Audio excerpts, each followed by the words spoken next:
Just this week, 1,000 DeepMind workers voted 98% to unionize, specifically over military AI contracts. Also, the company that supplies a chunk of OpenAI's compute filed the paperwork to go public at $26 billion, with order books reportedly at $10 billion against $3.5 billion on offer. And in a federal courtroom, OpenAI's president testified under oath that his stake is worth somewhere between 20 and 30 billion dollars. That's the day.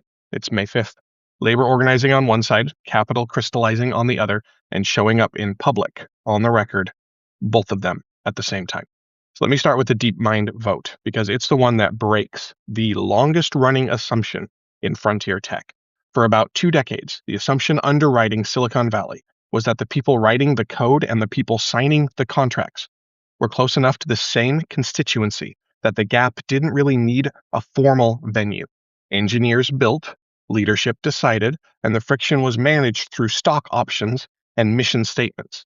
But yesterday, 1,000 workers at Google DeepMind's London office voted 98% in favor of unionizing with the Communication Workers Union and Unite. And the demands that they organized around were unusually specific. They want a written commitment that Google won't pursue weapons, surveillance, or harmful technology contracts. They want bargaining rights on AI deployment that affects job security, and they want the right to abstain from projects that violate their personal ethics. Here's the timeline. About 2 weeks ago, 600 Google employees signed an open letter demanding that Sundar Pichai reject classified Pentagon AI contracts. 24 hours after that letter was published, Google signed the deal anyway and agreed to any lawful government purposes, terms with no veto on how the model would be used. 11 days later, the workers voted 98% to unionize. What I want you to see here is what just got built. The organizers used a specific phrase, research strike.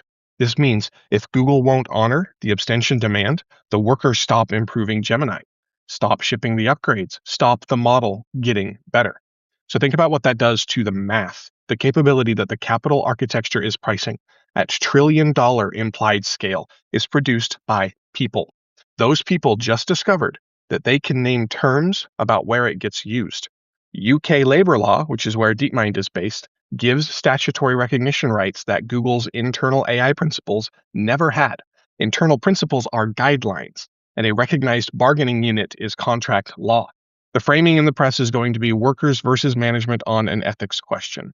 That's not what happened here. What happened is that the labor-producing frontier AI just got organized around the specific deployment categories: mass surveillance, autonomous weapons, classified military integration, that corporate ethics statements have failed to constrain now for 2 years.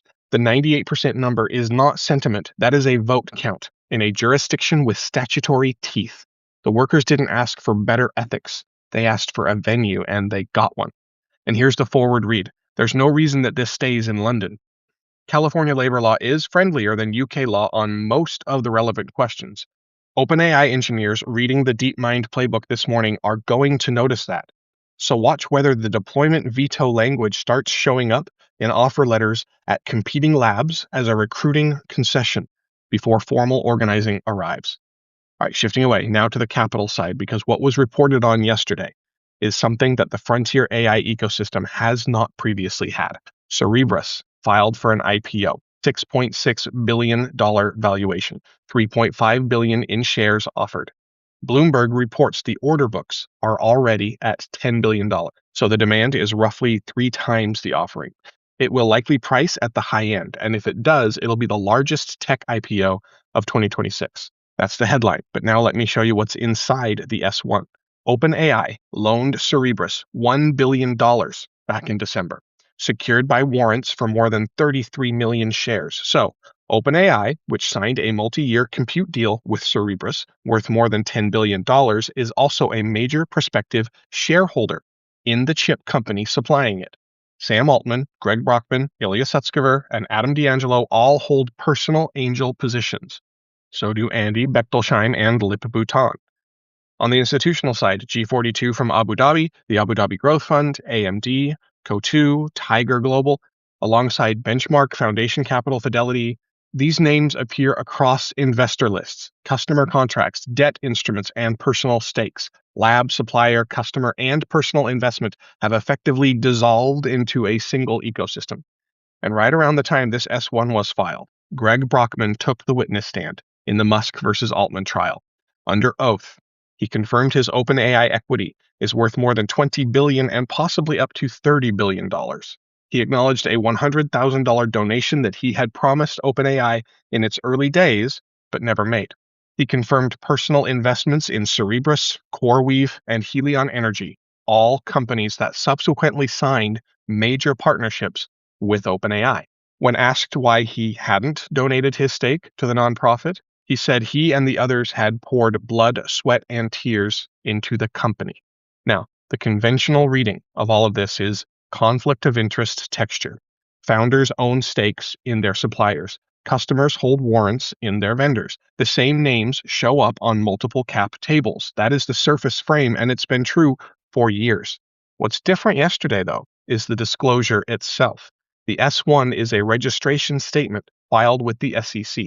The Brockman testimony is a sworn trial transcript indexed by court reporters. Warrants and angel positions and debt instruments that lived inside private fundraising decks are now in public legal records. The internal wiring of the frontier AI ecosystem then just became more legible to securities analysts, plaintiffs' attorneys, tax authorities, and journalists, all at once, at public market resolution. And here's the connection to the DeepMind vote. The same week that the labor layer organized around what frontier AI gets deployed for, the capital layer became visible at document-grade detail to anyone who can read an S-1 or pull a court transcript. 2 layers of scrutiny showing up on about the same day in different jurisdictions, each operating on cadences that the prior era's institutions were not designed to match. So there's a deeper look at all this in today's Century Report if you want to follow the through line. Shifting away again to 2 stories from the same federal government on the same day that look contradictory until you see what they share.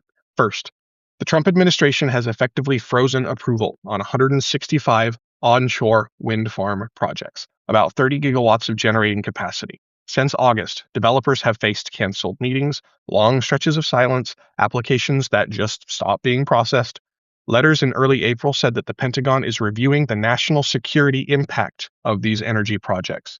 This was the same justification that was used in the offshore wind blockade that we covered, you'll remember, that a federal court overturned in April as arbitrary and capricious. This freeze even applies to projects on private land. So here's the context. The U.S. clean power sector attracted $79 billion of investment in 2025, accounted for over 90% of the new electricity capacity added to the grid. The grid genuinely needs the generation. Second, the New York Times reported yesterday that the White House is considering a working group to oversee AI development, with federal review of new AI models before public release as one of the powers being discussed. This is roughly 6 months after the same administration published an AI action plan promising the opposite: hands-off regulation, federal preemption of state AI laws, and no new regulatory bodies. So you've got a generation infrastructure being held in regulatory stasis, and a capability oversight framework being assembled in roughly 2 years after frontier capability would have benefited from it. Now, here's the standard framing for this. Institutions can't keep up. Yeah, that framing assumes that there's a stable governance state waiting at the end of the catch-up period, and I don't think that's what's happening. Both moves depend on discretionary executive authority that the courts have already started trimming. A federal judge found the offshore wind blockade arbitrary and capricious back in April. The onshore application against projects on private land sits on weaker legal ground than the version that was already lost. The AI Working Group proposal arrives without statutory authority in a jurisdiction where the same administration spent 6 months telling Congress to preempt state laws. Watch the first onshore wind developer to file. The legal template is already written. And watch whether the AI Working Group lands as an executive order or as a statute. The difference determines whether either framework survives the next administration. What's actually being assembled in the cracks of this is governance that runs on a different cadence than executive discretion. A federal court ruling in April, state AI laws in Utah, Minnesota, California, Industry association calls for citing criteria from grid operators in Denmark and Ireland. The institutional layer that responds to AI capability is being built here, piece by whoever moves first in their jurisdiction, not waiting for the federal framework to coalesce. One more story for today, and then I want to pull everything together. Researchers in Iran told Nature in interviews published yesterday that bombing has damaged about 30 universities and research institutions since the war began in February 28th. More than 1,400 international scholars have signed an open letter to UN officials condemning attacks on civilian, academic, and research infrastructure. The damaged institutions include Sharif University of Technology, Iran's leading technology institution, and the Pasteur Institute, established more than a century ago for vaccine research. I want to give you the human detail here because the human detail is the structural argument of this. Abideh Jafari is a particle physicist at Isfahan University of Technology and a deputy team leader at CERN's CMS detector. Countrywide internet blackouts have prevented her team from accessing CERN data for weeks. Hamed Bikaran Behesht, a research ethicist in Tehran, lost contact with an international collaborator and lost track of a paper under review. Ibrahim Azadigan, a philosopher at Sharif, rushed to his office the morning after the April 6th strike. More than 1,000 books had been destroyed. A library collected over a lifetime of academic work, handwritten manuscripts, students' papers, drafts of unfinished work. He told Nature, quote, "Only those who truly love their books can understand this pain." This story is the inverse of every other one in today's episode. Frontier AI capital is being assembled at trillion-dollar implied valuations. Wind generation representing 30 gigawatts is being held in regulatory stasis. AI verification frameworks are being considered. DeepMind workers are organizing for voice over what they build. Each of those is a story about institutional architecture being shaped under pressure. The Iranian researchers describe what happens when that architecture is taken apart instead of built, when libraries are reduced to ash, when graduate students cannot focus because their cities are being bombed, when a country's research capacity is degraded faster than any peacetime investment can replace it. Ali Georgi, a neuroscience supervising students at the Shefa Neuroscience Research Center, framed it this way. You can rebuild a building, but if attacks on universities become a normal thing, then they can happen in any future stupid war. And this idea is much more destructive than attacking a single building. Close the quote there.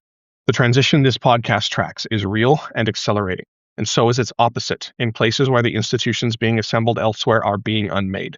And it's not surprising. This is a reactionary move. Both are happening. Both are part of the same picture of what this decade actually is. To close for today, picture that DeepMind researcher walking into work. The contract that her colleagues organized to refuse is now subject to a grievance procedure her union can file. Picture the OpenAI engineer in California reading the London playbook and noticing that California labor law is actually friendlier than the UK, not less. Picture the securities analyst opening the Cerebras S-1 and seeing for the first time the full wiring of the frontier AI ecosystem laid out in document-grade detail. The capability is being priced at trillion-dollar implied scale. The labor it runs on and the wiring it depends on are now visible at resolution that wasn't available a week ago. The conventional read of yesterday is that frontier AI industry is consolidating. Trillion-dollar valuations, joint ventures with the largest alternative asset managers in the world, Wall Street distribution channels, cross-ownership across labs and suppliers and customers. That read is true, but it's also just the surface. The deeper layer is that the same evidence shows the workers building the capability discovering that they hold a resource the capital architecture cannot price around. A 98% vote in a jurisdiction with statutory teeth. The internal wiring of the ecosystem becoming legible to anyone with a court filing. A federal judge already trimming the executive's discretionary authority over generation infrastructure. The captured advantage that the trillion-dollar valuations are pricing in depends on a set of assumptions that are getting tested in public on the same week by parties whose interests are not aligned with the capital story. A union vote, an S-1, a court ruling. Each one is a piece of the institutional layer that the prior era's coverage missed because it wasn't watching the right venues. What's being built in the cracks is an institutional architecture that runs on cadences the trillion-dollar valuations were not designed to absorb. Worker voice with statutory teeth, public market scrutiny with document-grade resolution, court rulings that trim discretionary authority faster than executive orders can issue, and the people who benefit from that, the engineer who can now name terms, the researcher whose audit infrastructure is being built around her, the developer running open reasoning models. Those people are the ones that the next phase of this is being built around. We'll see you tomorrow.